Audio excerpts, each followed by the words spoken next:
రోజు రోజుకు టెక్నాలజీ అభివృద్ధి చెందుతూ ఉన్నా కొందరు మాత్రం మూఢనమ్మకాలకు బలైపోతూనే ఉన్నారు.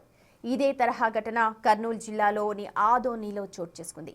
తెలంగాణలోని ఉండవెల్లి గ్రామానికి చెందిన దంపతులు అనారోగ్య సమస్యలతో ఓ దొంగ బాబా దుర్గా సింగ్ ను కలిశారు. అయితే దంపతుల అమాయకత్వాన్ని క్యాష్ చేసుకోవాలి అనుకున్న దుర్గా సింగ్ బాధితులకు ప్రాణహాని ఉంది అంటూ భయపెట్టి ఇద్దరి నుంచి 3,50,00,000 దండుకున్నాడు. రిమాండ్ విధించింది.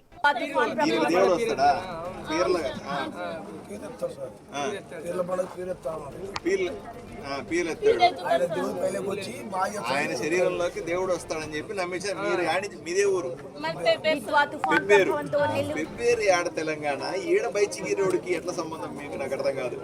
ఎట్లా నమ్మినారు? ఎవరు చెప్పినారు మీకు అడిగి రమ్మని? సరే వచ్చినారు, ఏమైంది మళ్ళీ?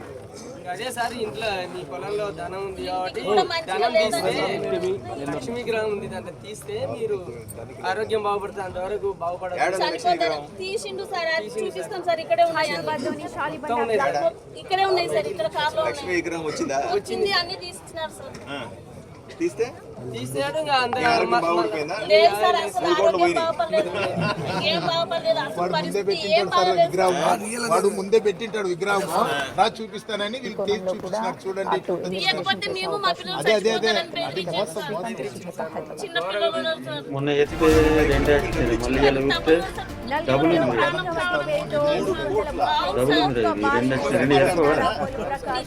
ప్రామిస్ సార్, దేవుడి మీద ఓటు సార్. డబ్బులు కోల్పోయిన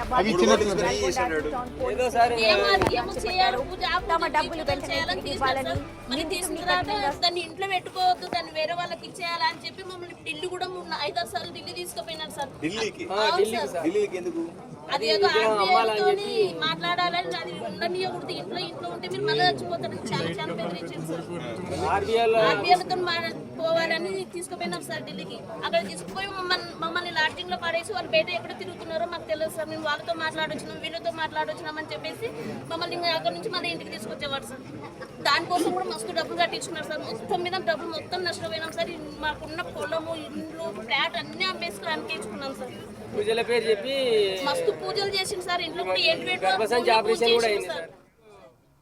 మీ పొలంలో నిధి ఉంది, దానిని బయటకు తీయకపోతే చనిపోతారు అంటూ భయపెట్టాడు ఈ దొంగ బాబా. ఆ మాటలు నిజమని నమ్మిన బాధితులు తను చెప్పిందంతా చేశారు. అయితే దంపతులను తన మాటలతో పూర్తిగా మాయ చేసిన దుర్గా సింగ్ ఓ పథకం ప్రకారం పొలంలో ఓ చోట విగ్రహాన్ని దాచిపెట్టాడు. పూజలు చేస్తున్నట్లు నటించి అర్ధరాత్రి సమయంలో విగ్రహాన్ని బయటకు తీశాడు.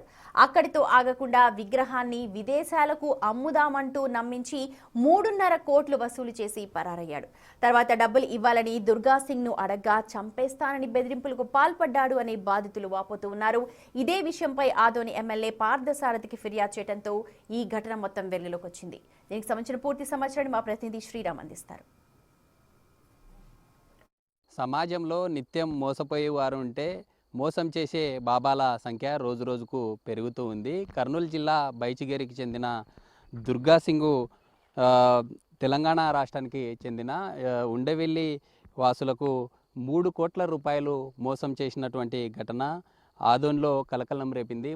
అనారోగ్య కారణాల వల్ల అతన్ని ఆశ్రయించడం జరిగింది. ఆశ్రయించిన తర్వాత ఇదే లొకేషన్లో మనం ఎగ్జాక్ట్గా ఉండే ఈ లొకేషన్లోనే అమ్మవారి విగ్రహం ఉందంటూ గతంలో పూజలు చేసి ఆ విగ్రహాన్ని బయటికి తీసినట్లుగా బాధితులకు చెప్పారు. ఈరోజు బాధితులు ఆదోని ఎమ్మెల్యేను కూడా ఆశ్రయించారు. అసలు అతను ఎక్కడ పరిచయం అయ్యారో వారితో మాట్లాడదాం.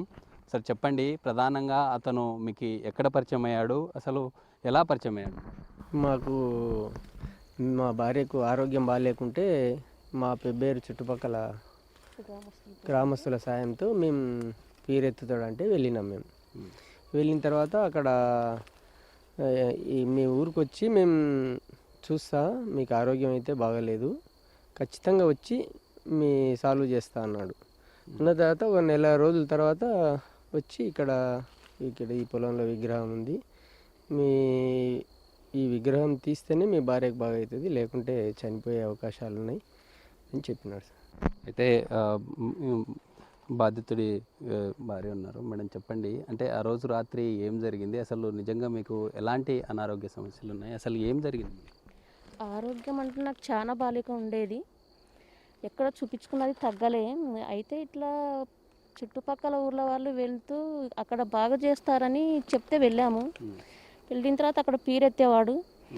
పీరెత్తినప్పుడు మీకు ఆరోగ్యం చాలా బాగలేదు, మీ ఇంటికి వచ్చి చూసి ఒకసారి చెప్తాను అన్నాడు. ఇంటికి వచ్చిండు, చూసిండు, మొత్తం ఇంటి మొత్తం కలియ చూసి చూసిండు. చూసిన తర్వాత కొన్ని పూజలు చేసేటివి ఉన్నాయి, ఇంటికి నరదృష్టి ఉంది, ఇంట్లో కొన్ని పూంచి పెట్టేటివి కూడా ఉన్నాయి అని చెప్పిండు. తర్వాత సేన్ దగ్గర కొంచెం వేరే ఉంది, అది కూడా చూడాలి అన్నాడు. చెప్పేసి వెళ్ళిపోయిండు. పోయి మరి బాగానే వారానికి ఒకసారి అట్లా వచ్చి ఏదేదో చేసేవాడు. తర్వాత సేన్ దగ్గర ఇట్లా మీ పొలంలో విగ్రహం ఉంది అమ్మవారిది, అది తీస్తే కానీ మీ ఆరోగ్యం బాగుపడదు, అది ఒకవేళ తీయకపోతే మీరు చనిపోతారు, మీరు చనిపోవచ్చు, మీ పిల్లలు చనిపోవచ్చు, ఇలా బెదిరించారు సార్. అంటే ఎంతకాలం అయిందమ్మా ఇప్పుడు మనకి ఈ విగ్రహం ఇక్కడే బయట తీశారంటున్నారు? ఎప్పుడు ఈ విగ్రహం సంబంధించి ఎప్పుడు అమ్మవారి విగ్రహాన్ని బయటికి తీశారు? ఆ రోజు మీరు లైవ్లో ఉన్నారు కదా, అసలు ఏం జరిగింది? ఆ రోజు రాత్రి 11 తర్వాత ఇక్కడ తీసుకొచ్చిండ్రు సార్. మాతో పాటు ఇంకా వేరే ఇద్దరు వచ్చిండ్రు. అతని డ్రైవర్ వచ్చిండు. ఇక్కడ వచ్చి కొన్ని పూజలు చేసిండ్రు. పూజలు చేసిన తర్వాత దాంట్లోకి వెళ్ళి ఏదో గడ్డి వేసి మంట పెట్టిండు. మమ్మల్ని బయటికి టెంకాయలు కొట్టుకురావాలని అటో పక్క పంపించిండ్రు. అక్కడ పంపించిన తర్వాత ఇక్కడ వీళ్ళు ఏం చేసిండ్రో తెలీదు. వచ్చిన తర్వాత మరి కొంచెం మంట వేసిండు దానిపైన, వేసి తర్వాత నీళ్లు జల్లిండ్రు. తర్వాత మా ఆయన దాంట్లోకి దింపి తీయమని చెప్పిండు. అది బయటకు తీసినట్టు వచ్చింది. అది ఇంకా లోపల నుంచి వచ్చిందా అన్నది మనకు తెలియదు, వాళ్ళే పెట్టి తీసిండ్రా అన్నది మనం బయటకు పంపించి ఏం చేసిండ్రు అన్నది మనకు తెలియదు. వచ్చిన తర్వాత అయితే తీసి ఇంకా తర్వాత ఒక అర్ధగంట అట్లా ఇక్కడనే కూర్చొని మరి ఏమేమో పూజలు చేపించి ఇంటికి తీసుకుపోయిండు సార్. మీరు అతనికి ఇచ్చిన 3 కోట్ల రూపాయలు మీకు రిటర్న్ ఎలా ఇస్తామన్నారు? అంటే మీరు ఎలా నమ్మారు అసలు? అంటే సార్ ఫస్ట్ మేము ఆరోగ్యపరంగా పోయినాం, అది ఉండడం వల్ల ప్రాబ్లము, చనిపోతారని చెప్పడం వల్ల బలంగా నమ్మినాము. అయితే అది తీసితే తక్కువైతుంది అన్నారు ఫస్ట్. తీసిన తర్వాత సరే అని తీపిచ్చిన తర్వాత అది ఇంట్లో పెట్టుకోకూడదు, అది ఇంట్లో ఉన్నంత ఇంకా ప్రాబ్లం ఎక్కువైతుంది మీకు, ఎప్పుడు స్పాట్లో కూడా చనిపోవచ్చు మీరు అని చెప్పిండు. అని చెప్పి దాన్ని వేరే వాళ్ళకి అమ్మాలి, ఒకవేళ ఈ విషయం మీరు బయట పెట్టినారు అనుకో మీరు అప్పటికప్పటికే కూడా మీకు ఏమైనా కూడా కావచ్చు ఇట్లా అని చెప్పిండు సార్. చెప్పి దాన్ని ఎక్కడో ఆర్పీనో ఏమో చేపిస్తామని చెప్పారు. మీరు అతన్ని డబ్బులు అడిగిన తర్వాత అతని రియాక్షన్ ఎలా ఉండింది? ఎలా ఉండేవాడు అసలు? డబ్బులు ఆయనకు అవసరం ఉన్నంత మా దగ్గర 3 కోట్ల దాకా లాగిన తర్వాత ఒక 5-6 సార్లు ఢిల్లీ తీసుకుపోయిండు సార్. తీసుకుపోయిన తర్వాత అక్కడ మమ్మల్ని ఒక లాడ్జిలో వాడేసిండు. లాడ్జిలో వాడేసిన తర్వాత మమ్మల్ని లోపల లాడ్జిలో వేసిండు. వాళ్ళు బయట ఎక్కడెక్కడో తిరిగి వచ్చిండ్రు. ఇంకా అక్కడ ఏం చేసిండ్రు అన్నది మనకు తెలియదు. తర్వాత ఇంటికి తీసుకొచ్చేవాడు, ఏమైనా అడిగితే మేము మాట్లాడొచ్చినాము అని చెప్పేవాడు. 20 రోజులకు అట్లా డబ్బులు వస్తాయి అని ఇప్పించి జిఎస్టీ కట్టారని ఇప్పించుకున్నాడు. ఇప్పించుకున్న తర్వాత 20 రోజులు, నెల, 2 నెలలు, 3 నెలలు అయ్యింది కదా, ఇంకా డబ్బులు రాలేదని మేము అడిగితే అట్టేట వస్తాయి, అంత తొందర పడితే ఎట్లా అని ప్రతి చిన్నదానికి గొడవ పెట్టుకునేవాడు సార్. గొడవ పెట్టుకొని ఫోన్ చేస్తే ఎత్తేది లేదు.